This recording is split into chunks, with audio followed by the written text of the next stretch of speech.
Hello बच्चों, कैसे हैं आप लोग। आशा करता हूं कि आप लोग अच्छे होंगे और अच्छी तरह अपनी पढ़ाई कर रहे होंगे। इस वीडियो में हम लोग डिस्कस करेंगे लेवल 3 के क्वेश्चंस डायनेमिक्स से, पियर्सन आईआईटी फाउंडेशन क्लास 8 से। तो सीधे शुरू करते हैं, है ना। मैं इससे पहले लेवल 3 ऑलरेडी शुरू कर चुका हूं, ये पार्ट 2 है। क्वेश्चन नंबर 67 में बहुत सारे बच्चों को प्रॉब्लम है, पहले इसको कर लेते हैं, फिर लास्ट में या बीच में उसको डिस्कस कर लेंगे। पहला क्वेश्चन क्या है अभी के लिए। Ramu saw in news channel that a goods train of mass 200 metric ton moving with a velocity of 72 kilometers per hour। तो यहां पे मान लेते हैं हमारे पास क्या है, गुड्स ट्रेन है। ट्रेन पूरा नहीं बना रहा हूं, बस एक पॉइंट बना के मैं छोड़ दिया। कितना, 72 किलोमीटर्स पर आवर में, और कितना मैट्रिक टन है, 200 टन, है ना।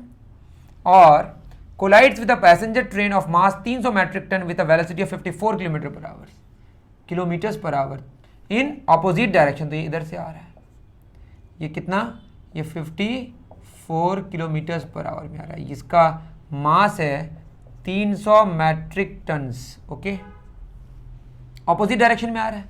एक डायरेक्शन को हमें क्या मान लेना है, पॉजिटिव। टकराएगा, टकराने के बाद किधर जाएगा हमें नहीं पता। ये कॉलिजन हुआ, कॉलिजन होने के बाद मान लेते हैं वेलोसिटी इसकी इधर है। जो कॉमन वेलोसिटी है टकराने के बाद हमने मान लिया इधर है। अगर निगेटिव आएगा तो उसका ऑपोजिट होगा, ठीक है। On the same track and both the trains move together after collision. तो दोनों टकराने के बाद एक साथ चलने लगा। बहुत दुख की बात से टकराया, लेकिन ठीक है, क्वेश्चन है तो बना रहा है। तो हमने क्या बोला, टकराया, टकराने के बाद ये चलने लगा, मतलब दोनों कोलाइड करके एक साथ मिल गया, कॉमन वेलोसिटी हो जाएगी। तो यहां पे बाहर से कोई हॉरिजॉन्टल डायरेक्शन में कोई फोर्स के बारे में डिस्कशन नहीं है। दैट मीन्स मोमेंटम पहले और मोमेंटम बाद में पूरे सिस्टम का क्या रहेगा, कांस्टेंट। मतलब मोमेंटम इनिशियल बराबर क्या रहेगा, मोमेंटम फाइनल, पूरे सिस्टम का। इनिशियल मोमेंटम मतलब m1 u1 plus m2 u2 बराबर क्या होगा, m1 v1 plus m2 v2। यही तो होता है, मोमेंटम का जो सम है वो बराबर रहेगा। तो शुरू में मास कितना है हमारा, 200 टन। इसका मतलब मास तो 200 ही टन है। इसको फर्स्ट मान लेते, इसको सेकंड मान लेते। इनटू इनिशियली कितना है, 72 किलोमीटर पर आवर। आपको यूनिट का भी ख्याल रखना है, यहाँ टन है या किलोमीटर पर आवर, या मास टन में या kilometre per our. Plus m2 कितना, 300 मैट्रिक टन इंटू u2 54, चूंकि ऑपोजिट है तो क्या होगा, negative, is equal to m1 कितना है, 200, और वेलोसिटी कितनी है इसकी, v, 200 गुना v प्लस इसका 300 गुना, ये भी चिपक के तो उधर ही चल रहा है, एक ही डायरेक्शन में, जिधर भी जाएगा एक ही डायरेक्शन में, जो कि दोनों चिपक के चल रहा है। तो 300 गुना क्या होगा, v, हमने आगे मान लिया।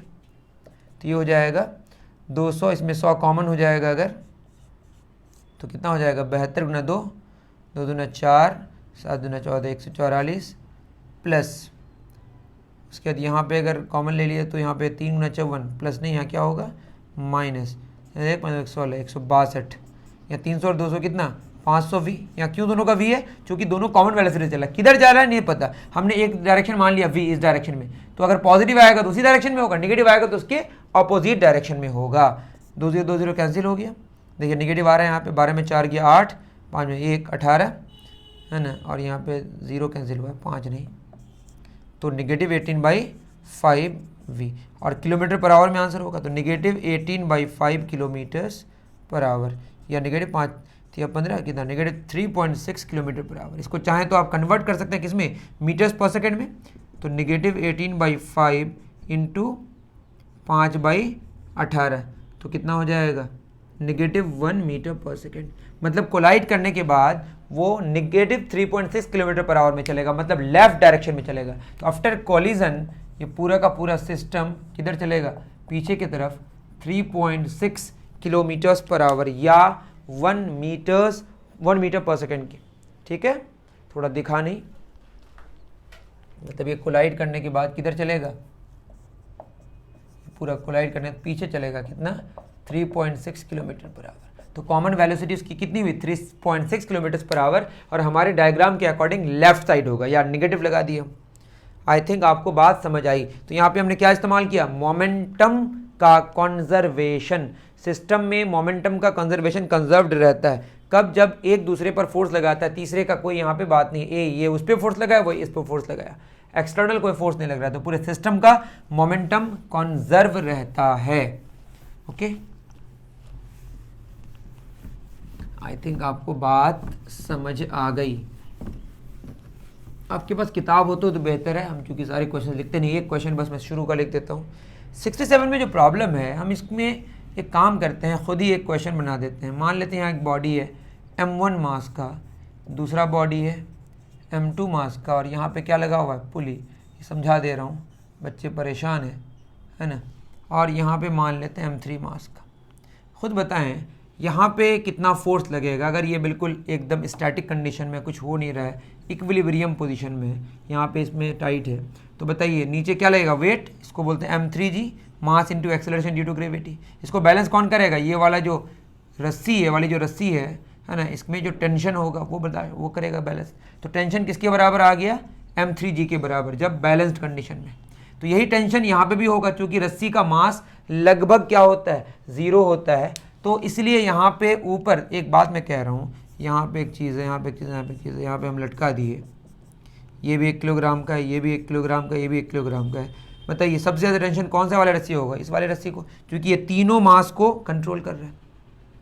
लेकिन हम बात करें सिर्फ एक ही अगर बॉडी होता है 1 किलोग्राम का, तो यहाँ पे इसको कंट्रोल करता है। लेकिन यहाँ वाली रस्सी का जो पोर्शन है, इस रस्सी को भी तो संभाल रहा है ना, लेकिन इस रस्सी का मास इतना कम है कि उसको हम इग्नोर करते हैं, बस ये बात मैं कह रहा हूँ। तो यहाँ टेंशन होगा, तो यहाँ पे भी क्या होगा, वही टेंशन होगा।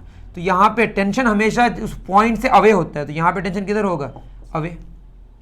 अब ये बैलेंस्ड है, तो अगर आगे टेंशन फोर्स लग रहा है और अगर फ्रिक्शन लेस है, क्योंकि सवाल में कह दिया है कि यहाँ फ्रिक्शन नहीं लग रहा है, तो सिर्फ और सिर्फ फोर्स यहीं लगेगा रस्सी में।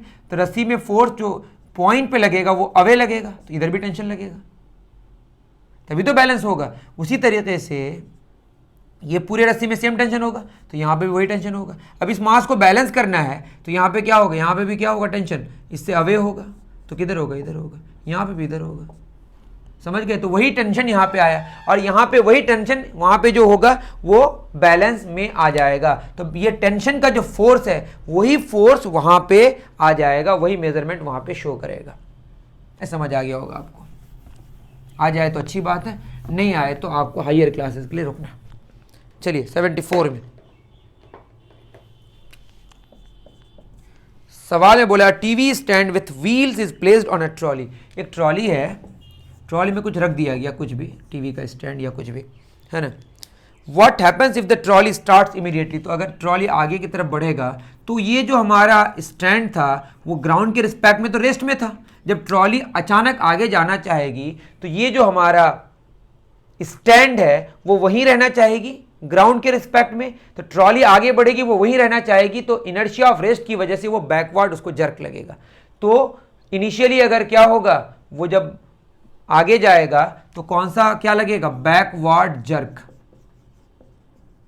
ठीक है, अब मान लेते चलना शुरू कर गया और ये यहां पे है, तो जब चलेगा और चलते चलते अचानक क्या लगेगा, ब्रेक लगेगा, तो ये क्या होगा, तो चल रहा था, बोलेगा मैं चलता रहना चाहूंगा, लेकिन ये जब ब्रेक लगेगा तो ट्रॉली तो रुक जाएगी, बट ये रुकना नहीं चाहेगा, तो ये आगे चल जाएगा, तब क्या होगा, फॉरवर्ड जर्क। तो चलती गाड़ी में अगर ब्रेक लगे, स्पीड कम हो तो फॉरवर्ड जर्क होगा, और चलना शुरू हो, स्पीड बढ़े तो क्या होगा, बैकवर्ड जर्क होगा। आई थिंक आपको समझ आया होगा। बाद में पढ़ेंगे आप नॉन इनर्शियल फ्रेम के बारे में, इसमें है ना। ठीक है, चलिए हो गया 74। 75 में क्या बोला, आपके पास किताब हो तो अच्छा है ना। तो कोई चीज़ जब चलना शुरू करती है, जब उसमें कोई बैठा होता है या वो उसमें कुछ रख देते हैं, तो शुरू में उसमें फॉरवर्ड जर्क लगता है और ब्रेक लगने से बैकवर्ड जर्क लगता है। आई एम सॉरी, शुरू में बैकवर्ड जर्क और बाद में जब स्पीड घटती है ब्रेक लगाते हैं तो क्या होगा, forward jerk. Inertia of rest और इनर्शिया ऑफ मोशन की वजह से। 75 में क्या कह रहा है, the physics teacher gave a rod of length L. एक रॉड है जिसका लेंथ एल है, यूनिफॉर्म डेंसिटी मान लेते हैं, कुछ नहीं बोला है, तो units to Roy, and the teacher asked Roy to find the shift in the centre of gravity when 1/4 of the total length of the rod is removed. तो अभी देखिए सेंटर ऑफ ग्रेविटी, क्योंकि हमारे पास जो ग्रेविटी है वो कांस्टेंट ग्रेविटी की बात है, जहाँ पे सेंटर ऑफ मास होती है वहीं पे सेंटर ऑफ ग्रेविटी होती है। समझ गए, जैसे ये कलम है, जहाँ पे बैलेंस हो गया वही उसका क्या है, सेंटर ऑफ मास है। सेंटर ऑफ मास एग्जैक्टली बीच में होता है, सेंटर ऑफ ग्रेविटी भी एग्जैक्टली बीच में होगा हमारे नॉर्मल सिचुएशन के लिए। ओके, वैसे सेंटर ऑफ ग्रेविटी पे भी डिपेंड करेगा, क्योंकि वेट का सेंटर को सेंटर ऑफ ग्रेविटी कहते हैं और मास के सेंटर को सेंटर ऑफ मास कहते हैं, ये अलग कहानी है, उसमें हम नहीं जा रहे हैं। मतलब जहाँ पे हम मानते हैं जो पॉइंट पे कि सारा का सारा मास कॉन्सेंट्रेटेड है, उसको हम सेंटर ऑफ मास कहते हैं। और हमारे नॉर्मल सिचुएशंस के लिए जहाँ पे सेंटर ऑफ मास होगा वहीं पे सेंटर ऑफ ग्रेविटी होगी। तो अगर एल लेंथ का है, मान लेते हैं ये पूरा एल लेंथ का है, तो इसका जो सेंटर ऑफ ग्रेविटी होगा एग्जैक्टली बीच में कितना ऊपर होगा, L/2 ऊपर। तो हॉराइजॉन्टल लेवल से कितना ऊपर हुआ सेंटर ऑफ ग्रेविटी, L/2 ऊपर। इससे L/4 निकाल दिए तो L माइनस L/4 तो बचा कितना, 3L/4। अब जो इसका लेंथ बचा, थोड़ा सा बड़ा ही करके बनाया जानबूझ के, तो ये पूरा कितना हुआ 3L/4। इसका आधा में क्या होगा सेंटर ऑफ ग्रेविटी, 3L/4 का आधा कितना होगा 3L/8। तो पहले कितना ऊपर था L/2, अब कितना ऊपर हुआ 3L/8, तो थोड़ा नीचे हो गया ना। खुद सोचिए अगर हम इसको हाइट को कम कर दिए तो सेंटर ऑफ ग्रेविटी तो नीचे आ गई, पहले L/2 ऊपर थी तो शिफ्ट निकालना है। अब कितना ऊपर है 3L/8, तो L/2 माइनस 3L/8, 2 8 का एलसीएम कितना होगा 8, 4L माइनस 3L तो कितना L/8। तो सेंटर ऑफ ग्रेविटी में जो शिफ्टिंग हुआ वो L/8 का हुआ। पहले L/2 ऊपर था, अब L/8 नीचे आके 3L/8 हाइट में रहा। ओके, तो shifting of centre of gravity is L/8। Centre of gravity क्या होगा, हमारे नॉर्मल केसेस में जहां पे सेंटर ऑफ मास होगा वहीं पे सेंटर ऑफ ग्रेविटी होगी। और अगर यूनिफॉर्म डेंसिटी वाली चीज है तो जहां पे उसका जियोमेट्रिक सेंटर वहीं पे सेंटर ऑफ मास है, वहीं पे सेंटर ऑफ ग्रेविटी है। ठीक है, 76 इस तरह का क्वेश्चन करा दिया। वैसे rectangular tank is completely filled with water. एक रेक्टेंगुलर टैंक है ना, इसमें पूरा का पूरा क्या है, पानी भरा हुआ है। ठीक है, बट ड्यू टू लीकेज, यहां लीक हो गया, water continuously flows out of it and finally the tank is empty. Discuss the variation in the position of center of gravity. देखिए पूरा अगर भरा हुआ है तो पानी ही पानी है और एक कंटेनर है, यूनिफॉर्म डेंसिटी है कंटेनर का, तो कंटेनर का सेंटर ऑफ ग्रेविटी कहाँ है, एग्जैक्टली बीच में। पानी का भी सेंटर ऑफ ग्रेविटी कहाँ है, बीच में। लेकिन जब लीक होकर गिरने लगा तो धीरे धीरे ये क्या होने लगा, खाली होने लगा। सेंटर ऑफ ग्रेविटी धीरे धीरे कहाँ हुआ, शिफ्ट हुआ नीचे, क्योंकि ज्यादा मास किधर है, नीचे की तरफ। तो ज्यादा ग्रेविटी की सेंटर ऑफ ग्रेविटी किधर शिफ्ट होती जा रही है, नीचे की तरफ। मतलब सेंटर ऑफ ग्रेविटी जो होगा शुरू में शिफ्ट होगा नीचे की तरफ, उसके जब पूरी तरह पानी क्या हो जाएगा, खाली हो जाएगा, फिर सेंटर ऑफ ग्रेविटी कहाँ चला जाएगा, ऊपर की तरफ। तो कहाँ चला जाएगा लास्ट में, ऊपर की तरफ। तो देखा जाए लीक होने के बाद जो सेंटर ऑफ ग्रेविटी है वो धीरे धीरे नीचे की तरफ शिफ्ट होगा और फाइनली जब कंप्लीटली खत्म हो जाएगा पानी, फिर सेंटर ऑफ ग्रेविटी वहीं पे आ जाएगा जहां पे था। ये आप लिख सकते हैं खुद। ठीक है, तो ये 76 की कहानी है। अब आते हैं 77 में। Find the centre of gravity of a solid right circular cone of height 40 centimetre. ये हमारा कोन है ना, देखिए आइसक्रीम, कोन वाला आइसक्रीम। तो कोन में आप खुद देख रहे होंगे ऊपर ज्यादा मास है, ऊपर कम मास है, नीचे ज्यादा मास है, तो सेंटर ऑफ ग्रेविटी थोड़ी नीचे शिफ्ट हो जाएगी, ज्यादा स्टेबल होता है, ऐसी चीज है ना। ये होता है कितना, अगर ये h हाइट का है तो ये सेंटर ऑफ ग्रेविटी थोड़ा यहाँ कहीं होता है, ये इधर से h/4 ऊपर होता है और इधर से 3h/4, 3h/4 plus h/4 h हो जाएगा। यहाँ पे क्या है हमारा centre of gravity. Centre of gravity ऊपर से 3h/4 नीचे होता है और नीचे से h/4 ऊपर होता है ना। तो क्वेश्चन में बोला है find the centre of gravity of solid right circular cone of height 40 centimetre from its top. ये टॉप है हमारा, टॉप से कितना, ये कितना सेंटीमीटर, 40 सेंटीमीटर। तो ये कितना हो जाएगा 3h/4, दैट इज 3/4 इंटू कितना 40, कितना, तो ऊपर से 30 सेंटीमीटर नीचे होगा और नीचे से 10 सेंटीमीटर ऊपर होगा। क्यों नीचे से नज़दीक है, क्योंकि नीचे ज़्यादा मास है, नीचे से ज़्यादा नज़दीक होगा सेंटर ऑफ ग्रेविटी या सेंटर ऑफ मास। इसका प्रूफ आपको अभी नहीं करना है, आप हायर क्लासेस में देखेंगे इसको। ओके, 76 भी हो गया। 77 या 77 ही तो, 78 an inclined plane of length 6 metre. ये इंक्लाइंड प्लेन है, लेंथ कितना है इसका 6 metre, is use to lift a load of 42 newtons. तो लोड इस तरह से होता है इंक्लाइंड प्लेन, मान लेते हैं कि यहाँ पे हमारे पास पुली, यहाँ से हम इसको खींच रहे हैं, ये यहाँ से इधर कोई बॉडी है ना, ये 6 मीटर का लेंथ है, इसको लेके हम इससे मिला दिए, इसे लेके जा रहे हैं, है ना, ये हाइट है। An inclined plane of length 6 metre is use to lift a load of 42 newtons. Load कितना है, इसका मास जो भी है, इसका लोड मतलब इसमें लोड 42 न्यूटन्स का पड़ रहा है, ठीक है, मतलब जो भी है 42 न्यूटन्स का लोड है, और इफर्ट कितना है 7 न्यूटन। जो इफर्ट लगा रहे हैं मतलब लोड है 42 न्यूटन्स, और हम जो कोशिश कर रहे हैं फोर्स का वो कितना 7 न्यूटन्स। लोड और इफर्ट का रेशियो को हम क्या बोलते हैं, mechanical advantage. Find the height of the plane, ये h मांगा है। तो आप एक रिलेशन याद रखेंगे कि जो लोड और इफर्ट का रेशियो होता है जिसको हम क्या कहते हैं, मैकेनिकल एडवांटेज, वही यहाँ पे h बाई ये l लेंथ के बराबर होता है, h बाई l। जितना ज़्यादा क्या होगा, ये l बढ़ते जाएगा और h कम होते जाएगा, मैकेनिकल एडवांटेज उतना कम होते जाएगा। मैं राइट और not, I am sorry, l by h, ठीक है, h कम होते जाएगा। अब देखिएगा जितना ज़्यादा एकदम स्टीप्ड इस तरह से एकदम कम इंक्लाइनेशन है तो आराम से चीज़ों को उठा सकते हैं, उसमें मैकेनिकल एडवांटेज ज़्यादा है। l बढ़ाना है, h घटाना है, तो लेकिन ज़्यादा बढ़ाएंगे तो दिक्कत ये होगी, जगह की दिक्कत हो जाएगी, वरना हम आराम से चीज़ों को उठा सकते हैं ऊपर, है ना। तो मैकेनिकल एडवांटेज का फॉर्मूला क्या हो गया, लोड बाई इफर्ट, और यहाँ पे क्या l बाई h, यहाँ लोड लिख देते हैं पूरा, नहीं तो एल फिर कन्फ्यूजन में आ जाएगा। तो दो फॉर्मूला हो गया मैकेनिकल एडवांटेज का, लोड बाई इफर्ट या लेंथ ऑफ द स्लोप, है ना, लेंथ ऑफ द ये ढाल बटे हाइट ऑफ दिस। ओके, तो लोड कितना है बच्चों 42, और यहाँ कितना 7, लेंथ कितना है 6, यहाँ से हाइट निकल के आ जाएगी, 7 6 के 42, है ना, तो हाइट 6 बाई 6 कितना हो जाएगा 1 मीटर।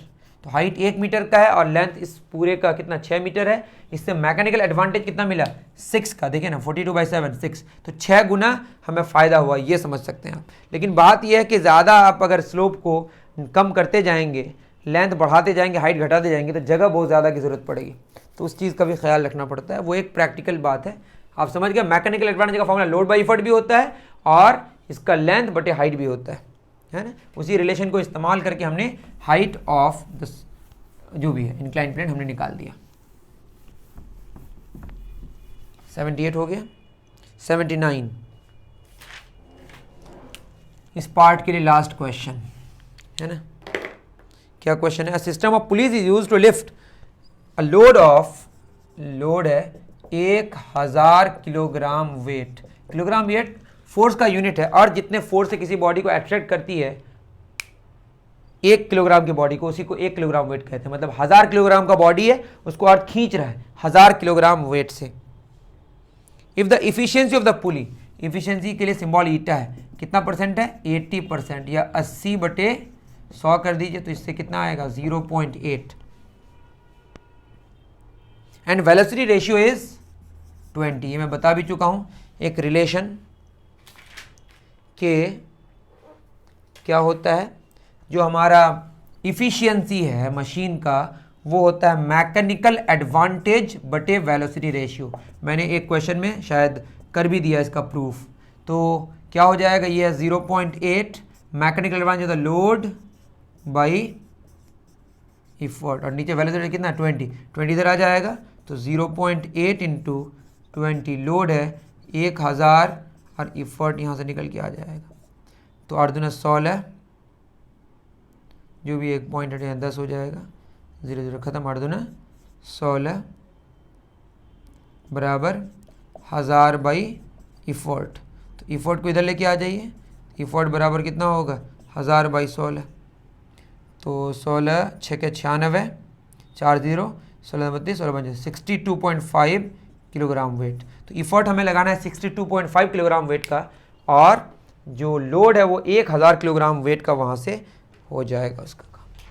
ठीक है, आई थिंक आपको समझ आया होगा। अब जो क्वेश्चंस बचे वो हम लास्ट एक पार्ट में लाके ख़त्म कर देंगे। फिर 67 को एक बार फिर मैं समझाने की कोशिश कर रहा हूँ आपको, क्योंकि काफ़ी इसमें वक्त बच गया, तो यही वाली चीज़ मैं आपको समझा दे रहा हूँ, और समझ आ जाए तो बहुत खुशी की बात है। इसके लिए फिर मैं वही वाला एक बार फिर बता रहा हूँ, समझ आ जाए तो बहुत अच्छी बात। ये M1 ये M2 कोई फ्रिक्शन नहीं है, फ्रिक्शन होगा तो मामला बदलेगा, क्योंकि फ्रिक्शन होगा तो यहाँ रुकावट हो जाएगी, इस पर कोई फोर्स लगेगा कि नहीं इसकी कोई गारंटी नहीं। ठीक है, तो फ्रिक्शन लेस के बारे में बात हो रही है। ये M3 है, बताइए नीचे कौन फोर्स लगाएगा, अर्थ M3G।